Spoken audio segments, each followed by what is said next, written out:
Salut à tous, j'espère que vous allez bien. Alors aujourd'hui, nouvelle vidéo actualité. Alors comme vous le savez, il y a eu pas mal d'informations qui sont sorties ces dernières heures. On va essayer de les traiter assez rapidement. Alors on va débuter avec Antoine Griezmann. Alors Antoine Griezmann, soyons clairs, le joueur français devrait signer à l'Atlético Madrid. Donc retour pour lui dans le club qui l'a fait d'une certaine manière exploser devant le grand public. Et donc Antoine Griezmann, après 2 saisons où globalement il n'aura pas démontré qu'il valait les 120 millions d'euros qu'on a payé pour lui, eh bien il va retourner à l'Atlético Madrid. Mais évidemment ça ne sera pas une opération où on va récolter beaucoup d'argent. Ça parle même d'un prêt avec Saúl Ñíguez qui rentrerait dans le deal. Et pour l'instant on n'a pas plus d'informations s'il y aura de l'argent en plus ou non. Il y a eu des rumeurs qui annonçaient qu'il y avait par exemple Renan Lodi ou encore Mario Hermoso, des joueurs de l'Atlético qui pouvaient rentrer dans le deal. Finalement, un peu plus tard dans la soirée d'hier, on nous a dit que c'était pas vrai. Donc pour l'instant, ça continue de négocier. Mais il est très probable qu'à la demande de Cholo Simeone, Griezmann revienne bien à l'Atlético. D'ailleurs, il passait ses vacances à Ibiza avec Koke, son ancien coéquipier, et futur coéquipier du coup. Donc Antoine Griezmann sur ces 2 ans, ça aurait été un échec globalement, même si la deuxième saison aurait été quand même plutôt positive par rapport à la première. Le problème d'Antoine Griezmann, j'avais fait une vidéo quelques mois après son arrivée, c'était son profil, le profil très similaire à celui de Messi, c'est-à-dire un numéro 10, un joueur très libre sur le terrain. Et quand tu as déjà Messi dans l'équipe, eh bien tu es obligé de mettre Griezmann soit sur le côté, et sur le côté il est pas très bon vu que c'est pas un dribbleur, etc. Soit en mettre en 9 et c'est pas un 9. Donc tu avais ce souci, surtout qu'on a pris Memphis Depay à 0€. Ok, Memphis Depay est moins fort que Griezmann, mais je pense que Memphis peut apporter des choses que Griezmann n'apportait pas, notamment au niveau du dribble, au niveau du déséquilibre. Mais bon, Griezmann ça reste quand même un très bon joueur de football, hein, je dis pas le contraire. Mais je pense qu'il fallait qu'il parte pour lui et pour le club. Il ne faut pas oublier que c'est également une bonne opération pour le club au niveau économique, parce que 34 millions d'euros bruts annuels pour Griezmann, c'est beaucoup. Et pour inscrire Messi, d'ailleurs on parlera de Messi juste après, tu étais dans la nécessité de vendre ou te débarrasser de certains joueurs à gros salaires. Et Griezmann faisait partie de ces joueurs. Il ne faut pas oublier que Griezmann, il y a eu des soucis avec Rakuten, avec les sponsors. Griezmann n'est pas non plus... n'a pas non plus un comportement idéal au Barça depuis son arrivée. On se rappelle qu'il avait fait une interview pour démentir sa relation mauvaise soi-disant avec Messi, mais ça n'a pas toujours été correct, on va dire. Il y a toujours eu un petit suspense, il ne se prononçait pas, on a dû attendre quasiment 1 an pour qu'il se prononce.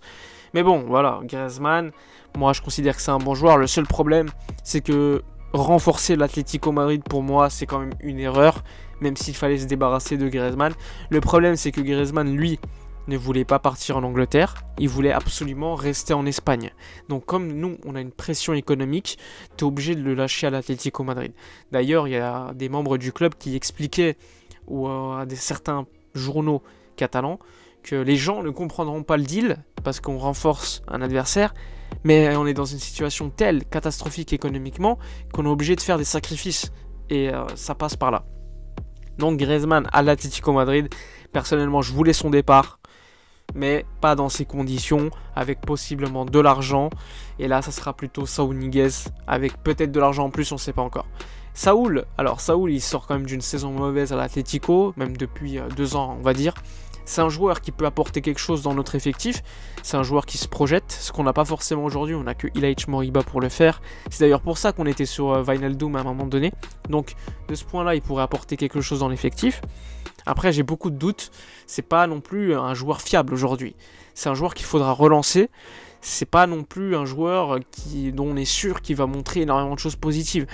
Mais bon, on verra bien ce qui va se dérouler. Moi, je suis curieux de voir quel milieu de terrain il y aura avec Saúl, avec Busquets, avec Frenkie de Jong, avec Pedri, Ilaix, Riqui Puig.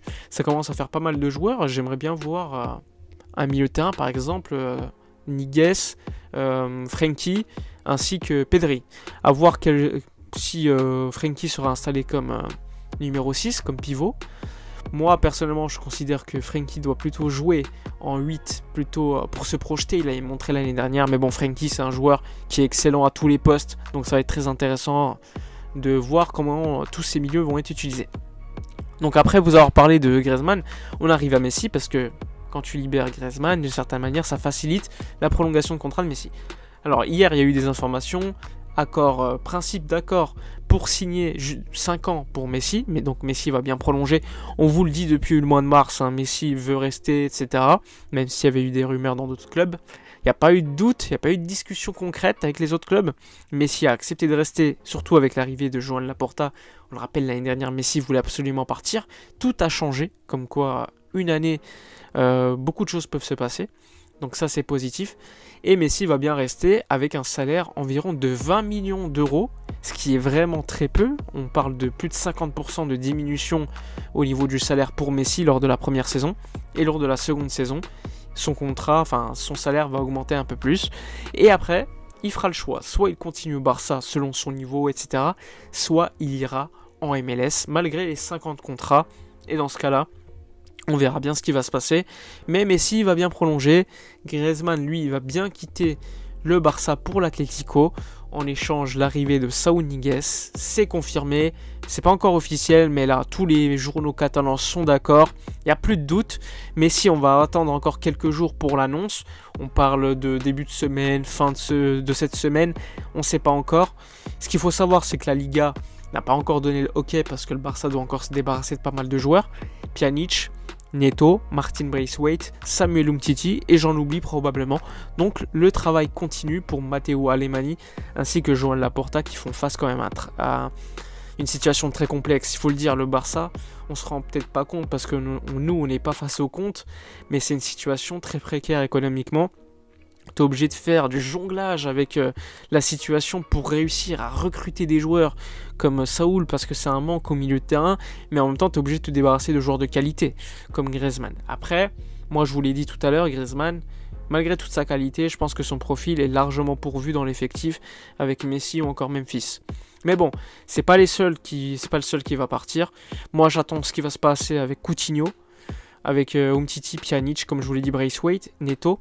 Mais j'attends surtout ce qui va se passer pour certains Catalans, et je pense notamment à Sergi Roberto. Parce que là, c'est bien gentil, mais depuis quelques semaines, on n'entend plus parler. Ça parle même d'une prolongation de contrat. Il signerait 2 ans, ainsi que son salaire baisse de 50%, vu qu'aujourd'hui, il lui reste un an de contrat. Donc l'année restante de contrat, en fait, elle serait payée en 2 ans. Donc d'une certaine manière, on diviserait en 2 son salaire. Mais moi, Sergi Roberto, je l'en veux pas dans l'effectif en fait. Je veux m'en débarrasser. C'est pas un joueur de qualité, c'est un joueur moyen. Et je pense que ce serait une erreur de le garder. Mais bon, franchement, qu'est-ce que vous voulez que je vous dise ? On n'est pas vraiment face à la situation. On ne sait pas si des clubs sont intéressés, etc. Donc c'est très compliqué d'en parler. Il y a également Clément Lenglet qui fait l'objet de pas mal d'intérêt d'autres clubs. Il y a Everton qui est très intéressé, mais pour l'instant, Clément Lenglet veut rester. Mais il y a pas mal d'offres, faut le savoir. Donc pour l'instant, l'été est long. Le club dit qu'ils vont essayer de le vendre. Si Lenglet finalement craque, il y aura pas mal d'offres. Donc ça sera positif.